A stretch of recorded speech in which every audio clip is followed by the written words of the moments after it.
Mtanipigia tukelele oyo lakini mtatii. Si waliambiwa apigwe risasi na miguu? Nipige risasi kwa mguu. Hata ukichukua yule mtu ambaye wanaita sijui Munyoro aende pale, hakuna tofauti ataleta. No, Rigiji is not the solution.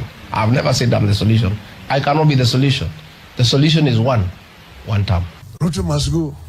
Ruto must go. You know, hata Ruto akitoka, hiyo si suluhu. Raila Odinga brings nothing to the table. Even if they are together, we'll beat them 70+1. The politicians are talking too much. Talking too much. Ni fire si fire. Unasikia huyu anasimama, anaongea, pressure zishuke. Extra pressure baby when you want and you're killing the boy of God. Sasa wale wakora wanazurura huko Nairobi kuuza ukabila.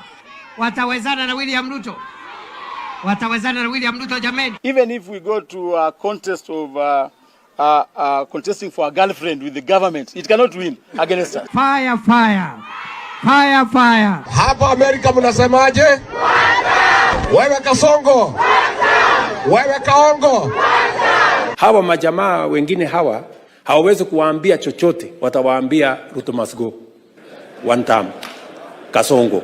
Sasa my brother Rigathi anasema one term. Mimi ninasema no term. No term. Simu mawasikia. Wamewaeleza mambo ya kilimo hata siku moja. Wako na mpango tofauti ya ile mimi niko nayo ya mambo ya matibabu. Moto wa Ruto moto umehewa. Moto Kawanjiko moto. Moto kwa Ichung'wa moto. Moto wa Kindiki moto.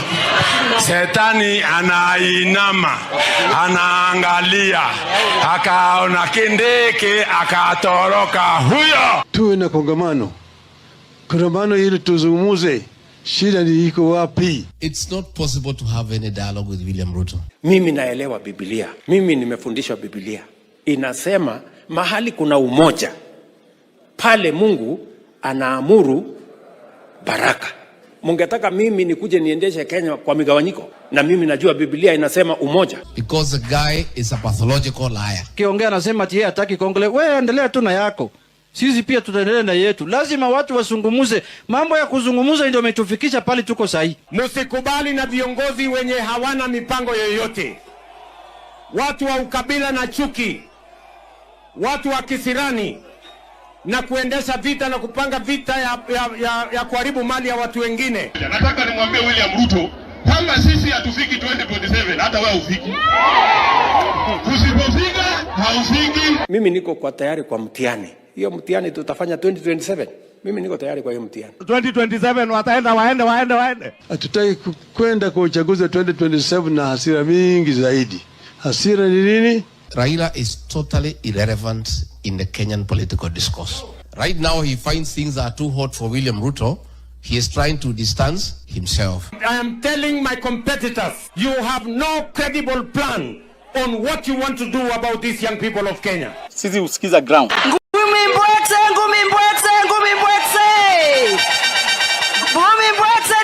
Niaje. Mko sawa? Mimi napenda vijana ambaya noma. Mko sawa? Noma si noma. They say something must kill a man. Looking at she kill the goat. Looking at she spend money. Something must kill a man. Something must to kill a man. For you it is gambling, for another person it is drinking. That this culture of gambling is killing many families, Mr. Speaker. And gambling is an addiction, Mr. Speaker. Yeah, sending fare is a gamble. Especially for a young man like Eddie, Mr. Speaker. Because chances are she may come or not come. That is a gamble. It has odds, Mr. Speaker. We are gambling with our lives. We are gambling with the economy. We are gambling with elections, Mr. Speaker. We are gambling in our relationship, Mr. Speaker. The only gambler we should allow is Kenny Rogers' song about gambling, Mr. Speaker. That's the only song we should allow. Every gambler knows the secret to surviving. Fantastic, of course. Tonight, we're having this political discussion that is happening here on Africa 24. So where are you following this great conversation? Of course, we ask you your views, and also you join this conversation, you become part of this conversation, and only way you can be part of this conversation is joining through the link. And of course, as 2027 approaches, we have few, I think, less than 24 months before we get to 2027. Now, the future of 2027 is still on, and a lot of political leaders, they are coming out to give their views about what they think about 2027, and also they are also presenting their grievances to Kenyans. Of course, the British Deputy President Rigathi Gachagua is currently out of the country in the United States of America, and the other day we saw him meeting with Matiang'i during that tour in the USA. What does that mean to the politics of this country? What does it mean? Does it mean that now we are going to have another coalition after the ODM? Because after the broad-based government was formed, a lot of Kenyans, they are questioning on why do we have this broad-based government. A lot of Kenyans, they are saying that they have not seen the impact of broad-based government. Broad-based government was formed. Raila Odinga currently is in the government. The top politicians, the likes of Elias and Johnny Badi, of course. We also have Wycliffe Ambessa Oparanya. Of course, top politicians, they joined the government as the cabinet secretary. Now they are in the broad-based government. Now, have you, as a Kenyan who has been following the politics of this country, have you seen the impact of the broad-based government? And what do you think is the future for the ODM party? This has been the long-time opposition party that we have been having in this country. Now, after the broad-based government, do you see the future of this ODM? Join the studio. You just need to click the link that I've shared there, and the link will direct you to the studio. We also share views about how do you think about what is happening in the country in terms of development, in some of the leaders who are sharing their manifesto, because it's like manifesto sharing is currently on in this country. Some of the leaders, they have said that they are going to vie for the 2027 general election, but the current government that we have, it's still saying that we have the best routine, we have the best thing to do in this country. So you just need to give us time, and then you will also join and be part of us. Africa 24, if you're following us, I can see we have Jimmy Booth here, Kevin Arose, Alap Rono. I can see a lot of people are following from Facebook, so you just need to click the link. Even if you're following from Facebook, that link I've shared there will direct you to the studio. You'll be part of us, so you just need to click the link. This link now will join you, and you'll be part of us here live in Africa 24. Political discussion here. It happens every day, 10 p.m. East African time. You join us and tell us what do you think about the 2027, the future of 2027. Several leaders, they are still giving their views after the Gen Z protest that happened on June 2020, that is June 2024, and also June 2025 this year, and also 7/7, that is Sabasaba, that happened the other day in this country. The Gen Z still, they are pushing their agenda, but still we have not seen a leader, of course, who has been declared to be the leader of the Gen Z. Currently, during the 25th protest last year, we saw the likes of Kasmuel Makaure, the likes of Morara Kebaso, but currently Morara Kebaso said that I'm out of the politics. And we saw the other day he was saying that he will refund the money. If you sent money to him, then he will refund. If you contributed to him being in this politics, then he will refund your money. You've seen some of the politicians, activists also being refunded the money by Morara Kebaso. But the likes of the active Gen Z that were there during that time, it's like they benefited from the protest that happened. It's like the benefit was just for them. Now, what do you have to say about this? Currently, we are having Rigiji out of the country, and also several leaders still giving their views about 2027. The other day, we saw a broad-based government saying that we are going to ensure that we have this conversation until we make Kenya great again. After what has happened, the Aslo nation still has not proven to the citizens. Some of the citizens, some of the Kenyans, they have not agreed on whether the hustler came to save the Mama Mboga, or the Mama Mboga, he or she fails. The government is pressing him or her right, left, and center. Dada yetu ametuacha kama bado wako umri kidogo. Tunaomba Mungu aweke palipema, na tunasema poleni sana. Kwa sababu ya saa na muda, nina jambo moja ama mbili ya kusema tu. Jambo la kwanza, kuna jamaa moja tulivuta kazi huko bunge. Unajua bunge iko na nguvu ya kuvuta mtu kazi na kupatia mtu kazi. Hata president akiandika watu kazi anatuma bunge. Sisi ndio tunaangalia hii mtu anafaa ama hafai, na saa ya kuvuta pia ni sisi ndio tunavuta. Kuna jamaa moja tulivuta kazi, niliona jana alikuwa huko Amerika. Mwananchi mmoja ya Kenya amesafiri huko. Nimesikia jana kama anaongea juu ya baba. Anasema baba namna hii, baba sijui namna hii. Unajua kama uliwachizwa kazi kwa sababu ya tabia chafu, na bado unaendelea na hiyo tabia chafu, maisha yako itakuwa ngumu sana. Mimi nataka kuambia sasa, pale amefika leo, nimeona amefika kwa red light. Yule mtu ambaye leo alikuwa anasema yeye hana watu, ndio watu yake ambaye wako bunge kama mimi ndio tumevuta wewe kazi. Na hii mambo unaeneza ya ukabila, jamii fulani wamewacha fulani, jamii fulani wamewacha fulani, uache hiyo tabia. Kwa sababu chama chetu cha ODM ni chama ya kimataifa, sio chama ya ukabila. Iko na wananchi kutoka Pwani, kutoka Northeastern, hapa Rift Valley, huko Nyanza, Western, kila pahali. Hii siasa ya ukabila na uchochezi umepeleka paka Amerika, unaongea paka juu ya baba, uache. Ukiendelea na hiyo, utakuja kujua kwa nini kuku haina maziwa. Hiyo ni notice nimepatia yeye. Unajua iko palingine kucheza naye, sio baba. Si mimi mnajua. Unajua baba iko na watu jeshi kama sisi. Akiwaachilia sisi mara moja, hii mtu hawezi tembea ndani ya town. Sasa tafadhali, nimeona video yake jana. Anasema ati baba sasa sijui wakambani watu wamewacha, sijui nani amewacha. Mambo ya ukabila, sisi tuko na chama ya kitaifa inaitwa OD. Na hiyo chama iko kila pahali hapa Kenya. Hata hapa Bomet hapa tuko na watu. Chama yetu iko hapa, TUM iko hapa, mtu ya Kericho. Sisi yote, Aaron Cheriot siku hizi ni mtu ODM, anatembelea mimi kila saa kwa ofisi yangu.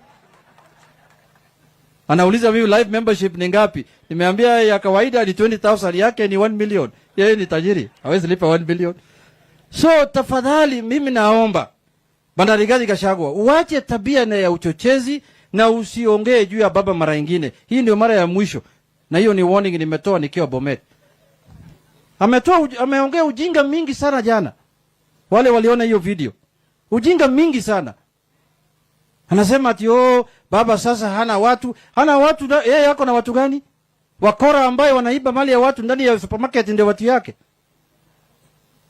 Anyway, ya pili, kwa sababu ya saa, juzi mliona baba ameongea. Amesema ya kwamba watu wananchi ya Kenya wakae chini waongee. Wafanye kitu naitwa intergenerational, interdenomination conclave. Unajua wale wajui wasungu wajui maana ya conclave. Watu wameona hiyo conclave. Conclave ndio pale ya watu kukaa na kuzungumuza mambo ya maana ya Wakenya. Niliona Kioni juzi akiongea anasema ati yeye hataki conclave. Wewe endelea tu na yako. Sisi pia tutaendelea na yetu. Lazima watu wasungumuze. Mambo ya kuzungumuza ndio umetufikisha pale tuko sahi. If Kenyans don't talk, they will fight. So Kenyans must be given opportunity to talk. Wale wanataka kuongea kwa kijiji, waongee. Wale wanataka kuongea kwa ward, waongee. Wale wanaongea kwa constituency, waongee. Wale wanaongea kwa county, waongee. Na wale wanaongea Nairobi kama sisi na Cheriot pia waendelee kuongea. People must talk. You can't stop people from talking and people meeting to discuss matters of concern to them.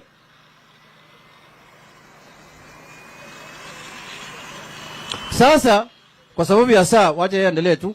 Mimi naomba Wakenya tusikize maoni ya baba kwa makini. He is not talking for himself.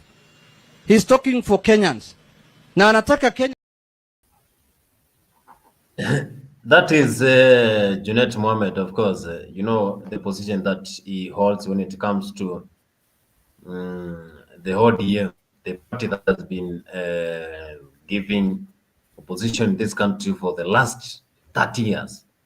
But now we see that since Raila said we have the broad-based, some of the top leaders who used to be in the position, they joined the government and they are ready for that. Did you, Alex, the way Junet is saying that when Baba speaks, then he speaks for the Kenyans. Is that true?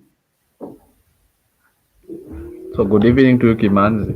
Yes, I was joining the show. I saw you were almost sleeping in the studio, Kimanzi. You need to take some cold water. But anyway, so the thing is this, Ruto is going to finish Raila Odinga's political career.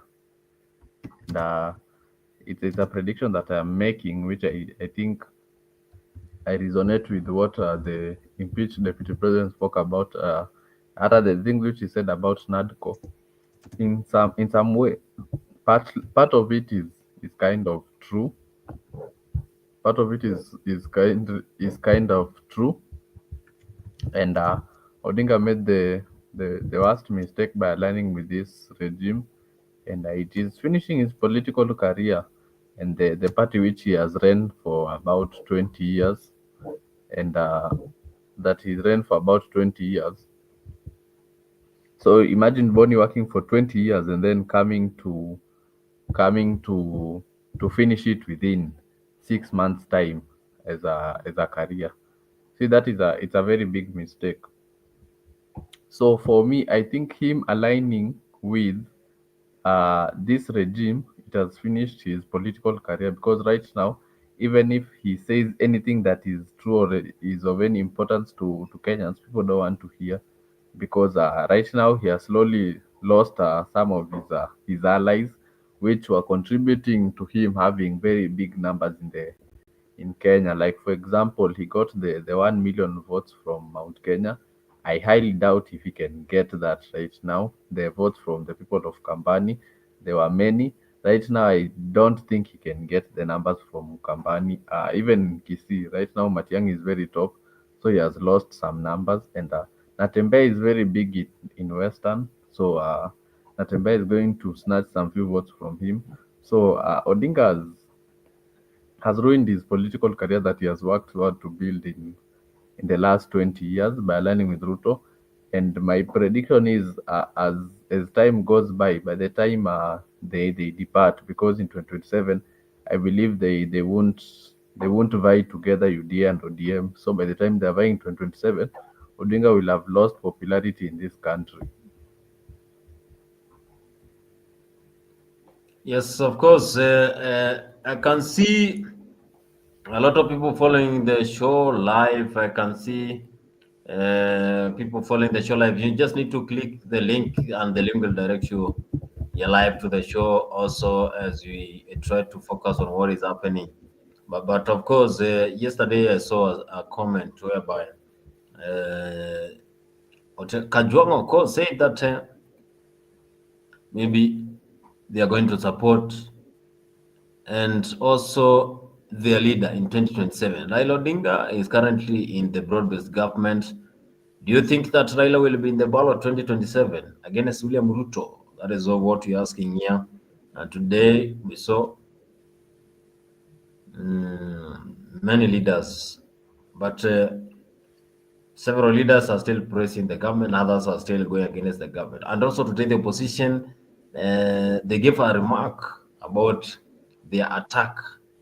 They have been attacked, and of course, this is what Senator Medhu had to say after the attack. Maybe I would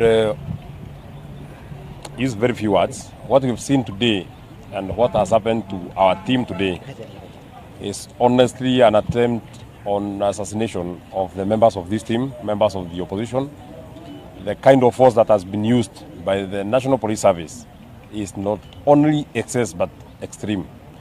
The kind of damage that has happened on the vehicles that we are using today has never been seen. I've been in this politics and since we were impeached on the October of 2024, I've been moving around. Even last week on Sunday, we were being tear gassed by police. But the kind of force that has been used on us today at a place called Gonda is something that we have never seen.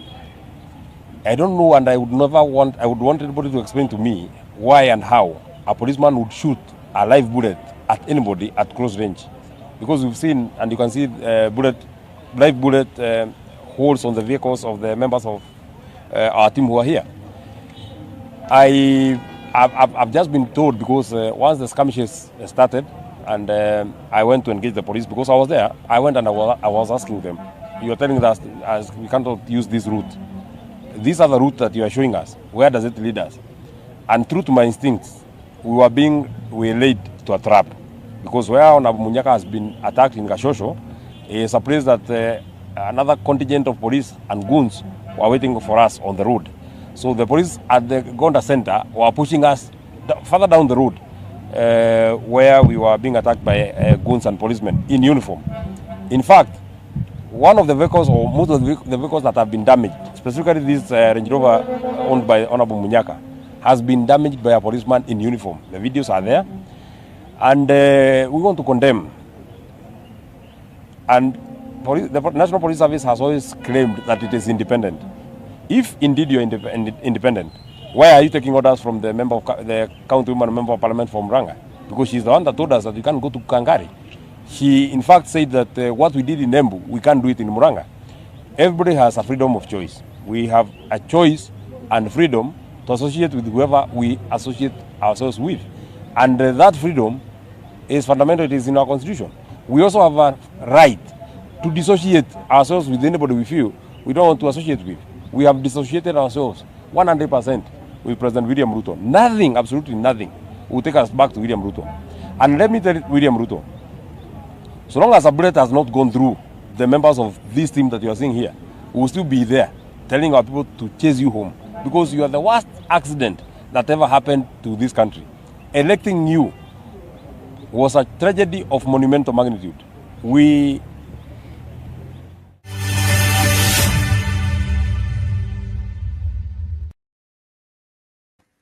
The opposition spoke today. You heard what the opposition said, and that was met, of course, Senator, saying that election that happened in 2022, it was a mistake. Kenyans chose the current government. Have you seen the video whereby there was a live bullet that just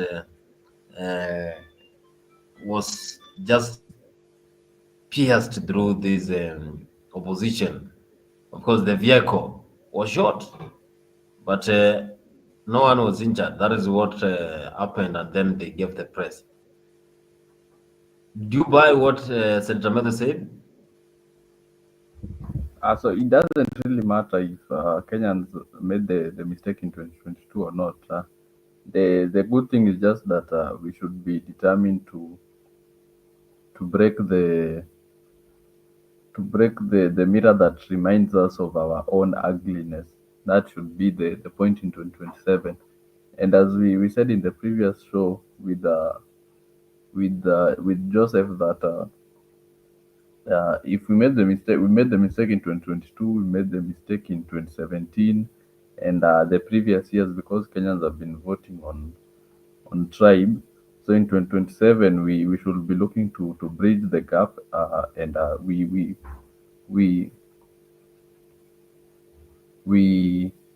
what is the word called? We break the mirror. We break the mirror that reminds us of our own ugliness. So makosa ilishafanyika, and there's nothing we can do about it. So we just have to be determined to ensure that we don't make the same mistake in 2027. And there's also something that Odinga said, that we should make sure by the time we're getting to 2027 election, we are not voting based on emotion, and tusiende kwa kura na hii hasira. So kama makosa ilishafanyika, and we rectify and we move on.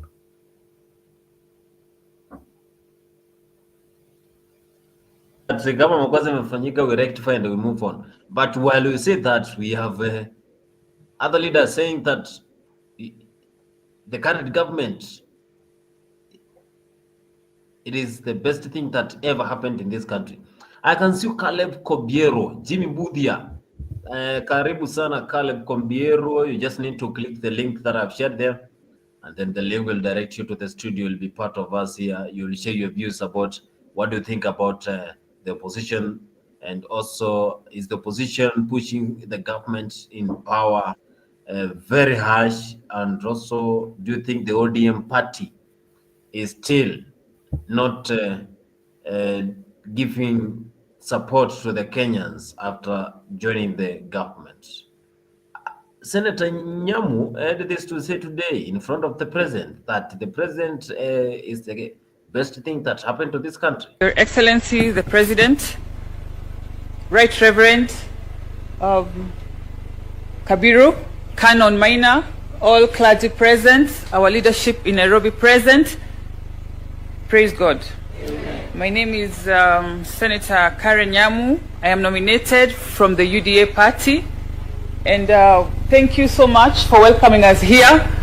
As much as you're politicians and you see us in the weekdays, tukijibizana hapa na pale, at the end of the day, it is this fellowship, it is the word of God that keeps us going. And we have learned from none other than the President the importance of the word of God and church in our role as leaders. And the other day I watched a clip of a young man. He was saying, President Ruto ni mwanaume. Kama ingekuwa watu wengine wangefanya hivi, lakini President Ruto ni mwanaume. But I know it is not by your strength, and you are not alone. It's because you are anchored in the word, and because you have put God first in your life. The church, your role is very crucial. The Bible tells us that all authority is given by God. And so the church, as we see others, you cannot be on the opposite side of the authority that God has given. And thank you so much, Reverend Kabiru, for the word you have given us today, to encourage us, and we can see your stand. Your work is to pray for us, church, and to hold our hand. And when if you think you have opposing thoughts or have different ideas, you come to us and approach us, and we are supposed to be a team.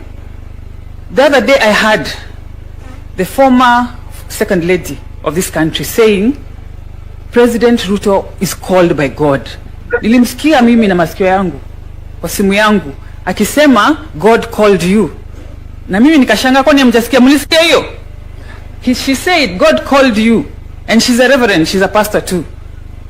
So hapo ndio tuko. And if you want to know God called our president, just watch his journey since he joined politics. From the day he vied for MP in Eldoret North.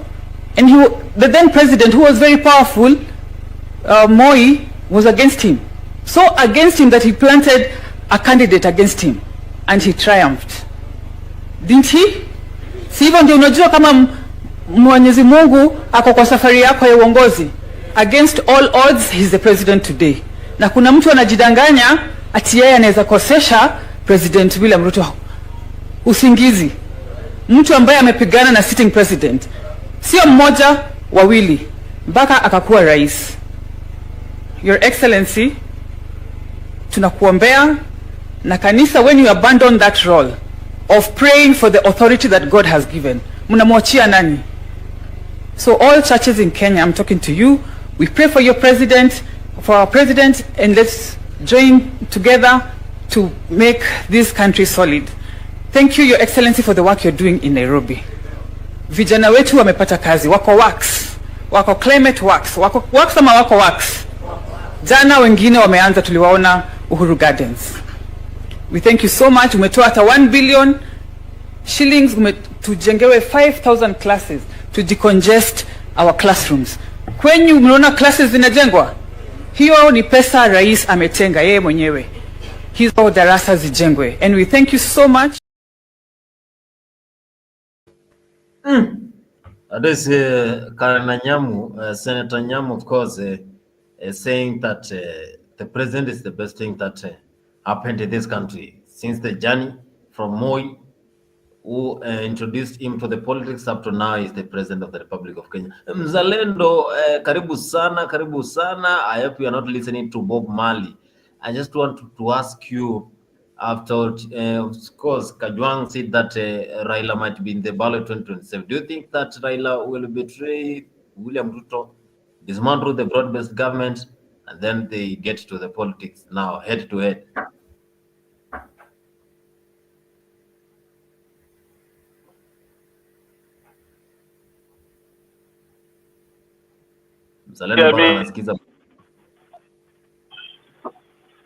Munanisikia kweli? Yes, Munanisikia kweli? Nakusikia. Unanisikia?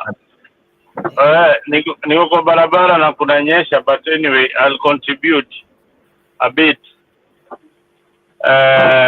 Unajua hizi pesa rais anatoa kwa kanisa, anatoa wote wanatoa pesa kwa kanisa, wanajenga kanisa. Hizi vitu zingejenga vitu zingine kama madarasa na nini.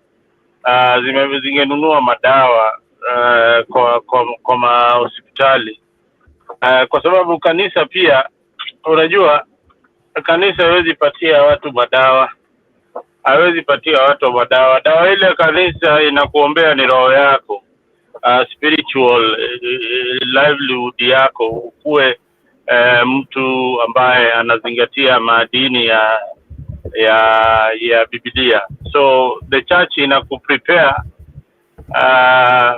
to this world and to eternity. So sana sana wanashughulikia roho, mioyo zetu, ili tukikufa kwenye dhambi tusiende kwenye kule jehanamu. Basi unapata kanisa inafaa kuzingatia mambo za dini, mafundisho za dini. Mafundisho za dini inakuwa ni mambo kama corruption, wizi, ikomeshwe katika serikali na watu wakuwe upright citizen. Hiyo ndio inafaa kuwa kila siku wanaangalia, na pia kumaliza umaskini ili kusaidia wanyonge. Kanisa za Kenya hazisaidii wale watu wanyonge, hazisaidii wale maskini. Kazi yao ni kupora tu sadaka kwa wananchi. Lakini ukiangalia hata zile mashule ambao wanazisponsor, lazima ulipe ada fulani ndio uingie katika hizo shule. Kwa hivyo kanisa ya Mungu Kenya ilipoteza mwelekeo kitambo sana, na inabidi wale Wakristo kama mimi tuombee kanisa ili warudi kwenye reli, ili waanze kupatia watu ile the right teachings of the gospel, and also to help the needy in the community. If the church is not helping the needy in the community, if the church is not helping us get good hospitals like the Catholic Church used to do with the late Mother Teresa and all that, you can see what they did. The late Ndingi Mwanawanzeki, the late Okul, the late Cardinal Maurice Otunga. You can see, you can trace their steps and how they helped the church grow, and how people who are going, how Catholics then were fellowshipping, and they knew that the church is a place where they get spiritual nourishment, and again the church is a place where they can walk in and get assistance. Today in Kenya, the church is not a place where you can walk in and get assistance. We can try that. Go to the biggest church, Nairobi Pentecostal Warrior or something. Go to one of those big churches and tell them, hey, I am hungry today. I'm going to sleep hungry. Can you give me something to eat? So watakwambia piga magoti tukuombe. So the church has failed. The church no longer has that moral authority that it used to have because it has gone in bed with the state. So you need to separate the church and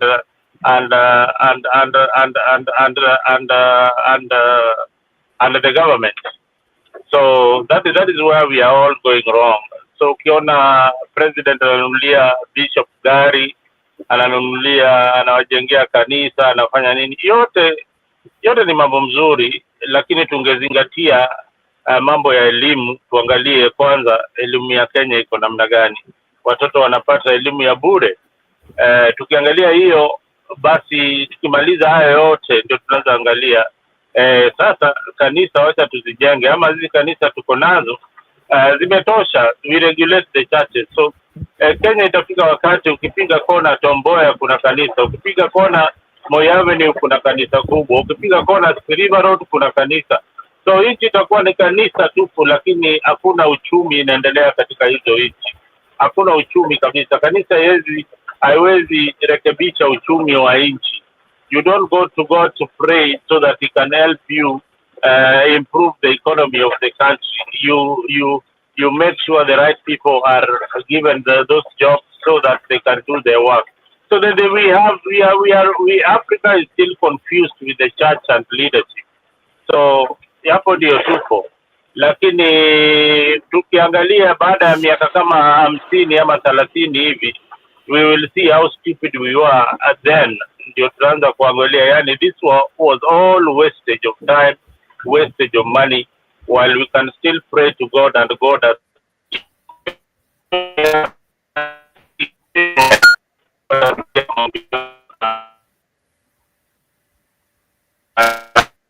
I think we are losing Mzalendo.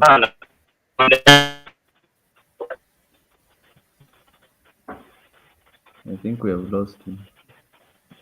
Mzalendo amepotea, lakini Mzalendo anasema kwamba ni kama namsikia kwa umbali sana, anasema kwamba Mzalendo anasema kwa umbali kwamba tusimamishi wanasiasa wasitoe pesa kwa kanisa. Wewe unakubaliana haya? So for me, Bonnie, my stand is this one, and it's the same one. We have so many churches that are planted in the country. So when it comes to spirituality, we can't really complain. We can't complain about spirituality in the country. And spirituality is personal, not a collective thing. We have so many churches, and we have many real preachers who are spreading the gospel. So we don't really need the government to build one more church in the State House, and the church is the people. Again, the church is not the building. So hata kama ni ya mabati, and those people, the intentions are right, and they have a relationship with God, then God dwells there. No, because it's where one or two are gathered. It's not where one or two are gathered in a building. So even if ni mabati, hata kama ni matope, hata kama, because you can find born you guys are many, and you have a very big building worth billions, but Christ is not there. So but you can be kwa ile nini tu aje a mabati place, and maybe 5 or 6, and Christ is there. So for me, I don't think the church should be so much invested in matters to do with spirituality. And if the church chooses to speak or not about things that are happening, if they speak, it's a good thing. They call out, because the church endorsed the president. Before the 2022 election, the president was constantly seen in churches praying, even going down on knees. He was termed as the spiritual person. Even by the time he got the seat in 2022, hii government ilikuwa inaitwa ni serikali ya maombi. But right now, it seems as if the narrative has changed. So for me, what I'm seeing Karen Nyamu is doing is what I like to call spin. Anyone who is a PRO knows what we call spin. whereby you try to change the narrative. It's like you're trying to spin things around so that the president can be seen as somebody who is working and delivering to the people of this Kenya. Because the government hasn't created enough jobs for its citizens. That's why you see people out there on the streets and they can protest from Sunday to Sunday for the rest of the year, because the government hasn't created enough jobs for the citizens. So it's very wrong of her to come out and claim that the government is creating jobs. The government is not creating enough jobs, and the government is not doing the basic thing of ensuring that funds are distributed and they are not looted. So what she's trying to do is trying to spin things around, but it cannot work. It cannot work. And the only way it can work is by them leaving, because even if they leave, people will still question that lives have been lost. Children are being shot in their house. Last year, we had a child in Rongai being shot almost 12 times, and then the president is asking, is the child dead? So you see, and things like those, justice is yet to be served in this country. So you cannot talk to us about developments, and people have died, and there is no justice that has been served, because up to now, 1 year later, the Rex case is still ongoing in court. So you cannot talk about developments, and we still have a problem to do with the loss of lives, which is very, very delicate. Loss of lives is very delicate, so it's still unresolved. You cannot talk to us about developments, and you cannot justify the actions of the government.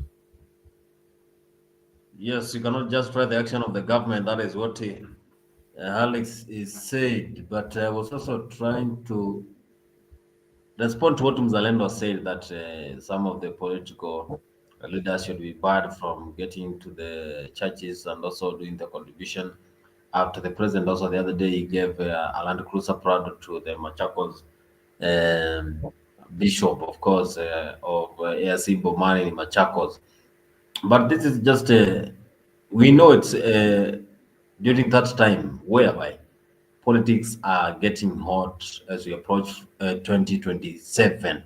But also, as Kenyans, we are also trying to see if we can have a change. If we can have a change, because the opposition still is pushing, and they are saying, others are saying 1 term, others are saying there is no term. That is what some of the leaders they are saying. I can see Cyprian, you are following us. So you make sure if you're following us, please, you need to follow Afrique 24. If you're following us from other channels, you need to follow Afrique 24 YouTube channel, and then Afrique 24. Please subscribe to Afrique 24. Here we always have this show every day, 10 p.m. We're discussing about what is happening in the country in terms of politics, and we also have other shows for the sports. We know that sports, a lot of things are happening today. England are back-to-back European champions when it comes to sports. But leaving that, we are discussing about politics here, and the future of ODM still is not known. This is the SG of ODM when he was speaking, and he's speaking with a lot of anger issues. What is happening? Wanisalimie sai tumalize hiyo mambo ambayo wamesema hapa.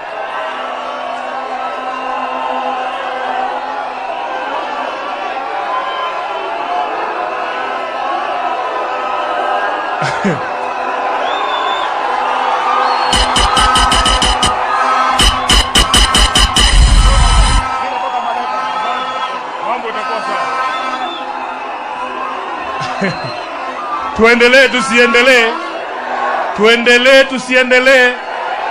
Nataka niseme kiongozi lazima ukubalie kukosolewa. Hata mimi si mkamilifu, maandiko yananiambia mkamilifu hayupo ila Muumba mwenyewe. Kwa hivyo na mimi kama katibu wenu nina shortcomings zangu, si ndio? Lakini ukweli wa mambo ni kwamba chama hiki kimechukua muda sana kufika mahali ambapo kiko. Chama ambacho kimechukua miaka 20 kufika mahali kiko, hiyo sio chama rahisi, sio chama ya kuchezea. Mimi nilikuwa baadhi ya wale wa vijana baba, mwaka wa 2005 mimi nilikuwa Gen Z. Mimi ndio nilikuwa wale vijana tulikuwa tunaimba yote yawezekana bila Moi 2002 pale Uhuru Park. Siku hizo huku unanijua baba. Kwa hivyo kuna watu wanatuambia, na unajua hii chama, wenye chama ni hawa ambao wameketi upande huu, sio viongozi ambao tumeketi hapa. Baba, mtu akiniambia yeye ni mwanzilishi wa chama, ungeanzisha chama haje bila sisi ambao tulikuwa tunaimba huko kama kwa ground kama nyinyi ambao vile mnasema. Kwa hivyo ninaweza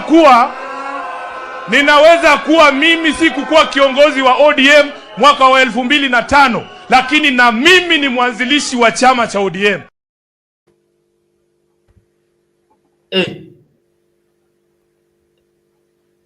Sifuna anawakemea sana. That is where they met with Raila Odinga. Anawakemea sana wale viongozi wanasema kwamba yeye si mwanzilishi wa chama, sijui chama.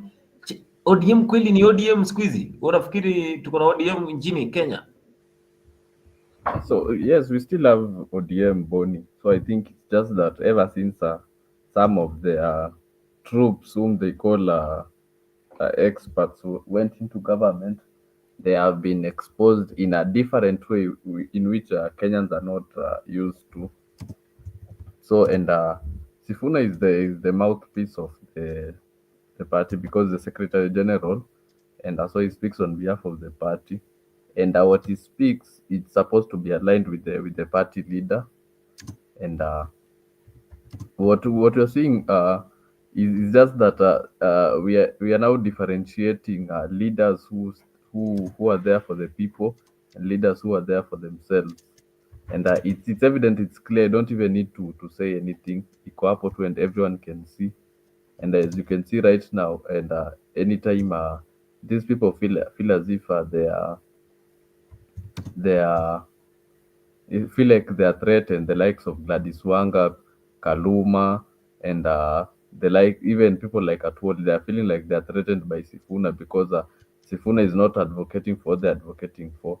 That's why they are threatening him to leave the party because he's speaking the truth and he's standing by the people, something which they have failed to do.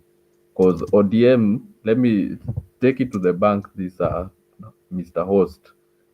Orange Democratic Movement is a democratic movement that is for the people, that believes in devolution and believes in changing this country in terms of leadership and prowess.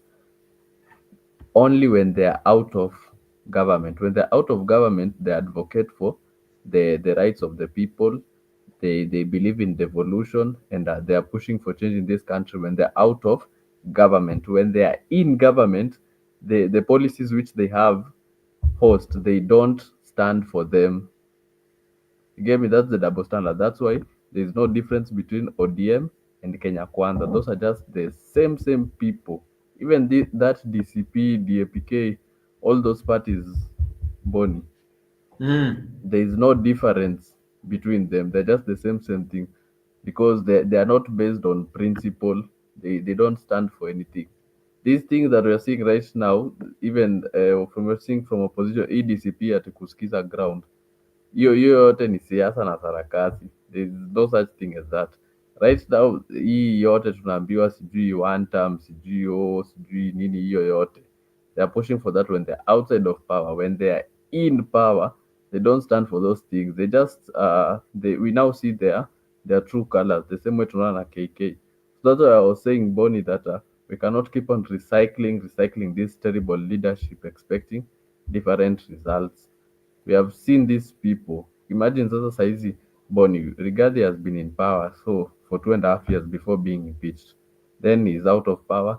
Then he's ineligible to vie. But let's say, for example, he was eligible.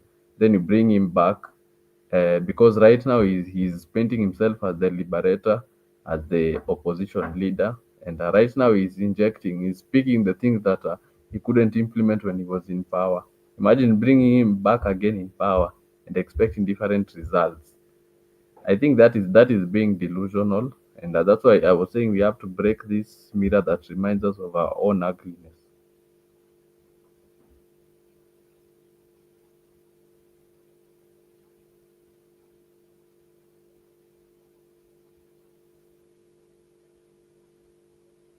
Boni.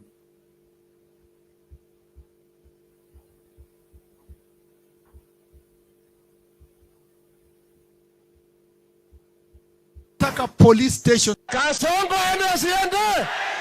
Wangapi wanasema Kasongo aende, Kasongo aende, Kasongo aende? Narok hoye! Narok hoye! Tumefika hapa na Kalonzo Musyoka, Eugene Wamalwa, JB Muturi, Ole Kamwaro, Ole Seki. Narok mko? Muko tayari? Tumekuja kusikiza ground. Tumekuja kusikiza nini? Ground ya Narok inasemaje? Narok mnasemaje? Narok mnasemaje? Harambe! Wewe Ruto! Wewe Kasongo! Wewe Zakayo! Wewe mtu ya kutenga! Wewe mwizi! Mwizi ya mashamba ya Masai! Harambe! Kasongo ni mwizi, si mwizi? Nani ameiba mashamba ya Masai? Nani ameiba mashamba ya Masai? Nani ameua Jenzi? Nani amepora Kenya? Kasongo aende asiende? Kasongo atembee asitembee? Wangapi wanasema Kasongo aende, Kasongo aende? Watu ya Narok. It was very clear to him. I said, this is the issues, this have come up because you did not implement the NARCO report. That's why we are where we are today. And under these circumstances, you must have a broader conversation to bring the people together so that you can be able to convert the issues which are in contention. He was reluctant, but eventually he agreed. And he announced that he was going to convene a forum for Kenyans to have a discussion on the issues in contention.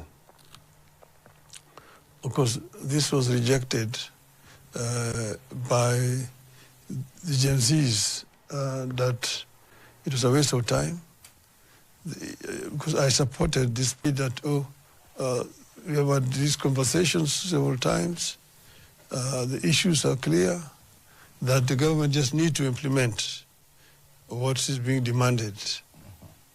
Then Ruto actually came up and said, okay, I'm going to dissolve the cabinet, and I'm also not going to sign the finance bill. I'm referring it back to Parliament.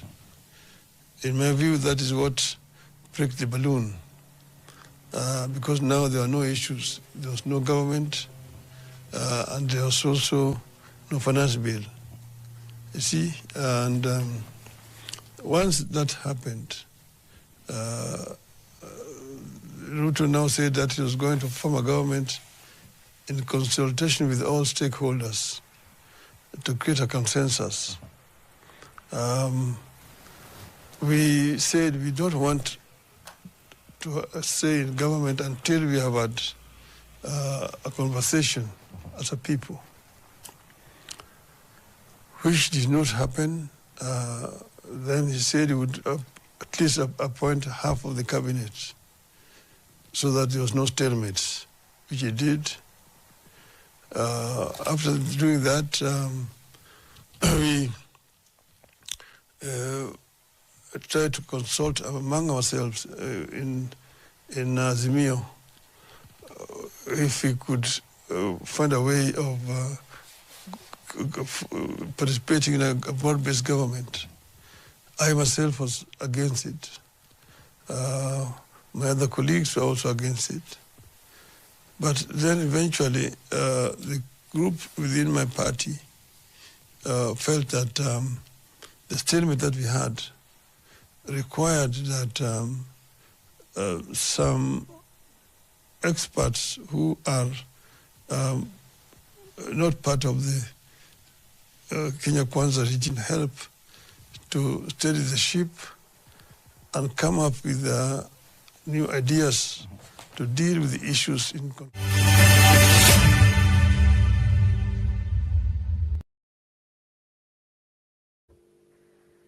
Mzee Raila Odinga defending himself. We have a lot of control when it comes to the ODM party and the broad-based government. Are we in the broad-based, the ODM party, having issues? Have we broken down the political party? And from what you can see, from the facial expression of Raila, is he happy? But no, you said we should keep off from this old generation. Exactly. Like right now, Odinga is past his prime, and I don't think right now Odinga has the answers to the questions which the Kenyans have. And right now, Odinga cannot deliver to Kenyans in the way he could have in the past few years ago. So and as time went by, after last year, him sending his troops, which he calls the experts, into the government, he lost credibility from the people. He lost respect. So right now, I wonder if him saying that they send experts to the government. If I am to ask you, ever since those experts were sent into government to try and see whether they can try and rescue the Kenyan economy, what has changed? 1 year later, Kinopio Ndai wamekuwa kwa kazi. Nini imebadilika katika nchi? Hakuna. If we were to ask Joho today to account how he has improved the mining sector in the country, trust you me, there's nothing he's going to say apart from zile video zake zile sarakasi tuliona in the first few months he was in office, the clips which you played here. There's nothing else that has happened. If we were to go and bring John Badi, we ask him how different he has been from Moses Kuria. There is no difference between the two of them. Apart from maybe John Badi in the finance bill of this year, it wasn't aimed at extorting Kenyans the way in which the one for 2024 was aimed at. But there is no really big difference between the experts. Those are troops. The troops that were brought in, and the previous cabinet secretaries who are in power. So that shows there is a very, very big issue with the people here. And Odinga is not somebody who is going to be in this country for the next maybe 40 or 50 years. So if he's not going to be there for the next 50 or 60 or 40 years, he shouldn't have a say on the matters that are ahead. We need people who are going to be there in the next 30, 40 years to have a say in the things that will happen then. Because, for example, Boni, if the Adani deal happened and the airport was leased for, let's say, 30 years, President Ruto cannot be in office for 30 years unless he wants to change the constitution. So why would you sign a deal that you are not going to be part of it come later on? So that Adani deal, it's like you are leaving a very big weight on the next generation of leaders. So that's why I'm saying, like, we cannot follow Odinga, because right now it's like saying the young people in their 30s, 40s or 50s hawana akili to try and come up with better ways to boost our economy, that we are following an 80-year-old. So we respect him and the things he has done, but his time has come, and it's sad that it's coming to an end by him losing respect, losing popularity because of aligning with the wrong government. But we cannot right now be listening to somebody at that age of his.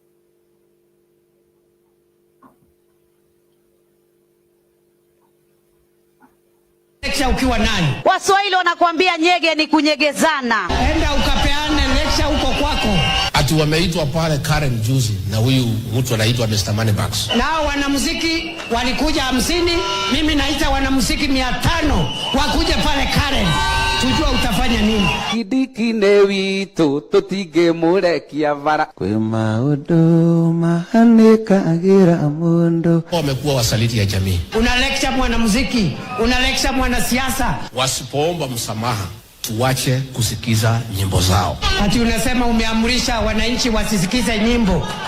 Unaamrisha kama nani? Deputy President huyu Bonoko ati empowerment. Tuheshimiane my friend. Mimi ni mtu ya heshima, lakini my friend, if you come within shooting range, we will deal with you. Ati empowerment. Malala na yeye ni mwingine. Malala, fanya heshima. Umekuwa na mdomo wa kutukana watu. Malala, nataka kukwambia tena kwa mara ya pili. Malala, koma kiume na magari uende ukasukume. Hatutaogopa. Lakini mnajua katika msafara wa mamba huwa mburukenge hakosekani. Wameona kwamba ground imetereza, wameanza programs ambazo zinaitwa empowerment programs. Sisi hatutaki nyenyenye. Ukileta nyenyenye. Fimbo. Uwezi kuwa wewe utaninyegeza na mimi sikunyegezi, haitaleta show. Wangenipatia hiyo docket hiyo ya usalama siku 3 peke yake. Wao na shule ni hawaelewani. Mmoja anaitwa Oscar Sudi. Na mtu asikutisha rais. Unajua mimi naona ule mtu tulivugusa bado anaongea hapo. Nilisikia mtu mwingine kumbafu anasema ati nani aliambia Ruto tunataka manyumba. Akaenda akapeana vifungu kubwa hivi ati watu wameingia kwa manyumba. Akaanza kuimba kama sio wewe. Akaimba wimbo yote huyu mtu. Na huyu mtu mjinga ambaye ananiuliza nani alikuambia ati utujengee nyumba, hapo na choo 5 kwa nyumba yake. Si huyo mtu ni kumbavu kabisa. Kama sio wewe. Jericho kulikuwa na watu wa makelele kama hawa. Wale watu wamepatia nyumba zote, kesho yake polisi wanakuja na watoa. Wanawaambia hiyo haikuwa nyumba zenyu, tulikuwa tunapiga tu picha na vifungu. Bottom up ni hiyo, kutoa mtu pale kwa slum kupeleka kwa ghorofa ya 11. Hiyo ndio bottom up. Kwani iko bottom mingine kuliko kwa nyumba? Si pale ndio bottom. Ai! Tuendelee tusiendelee. Rais, nataka kukupatia habari kama huna habari. Hii chama iko kila pahali ya Kenya. Na ndio itapeleka wewe nyumbani asubuhi na mapema. Hiyo chama ya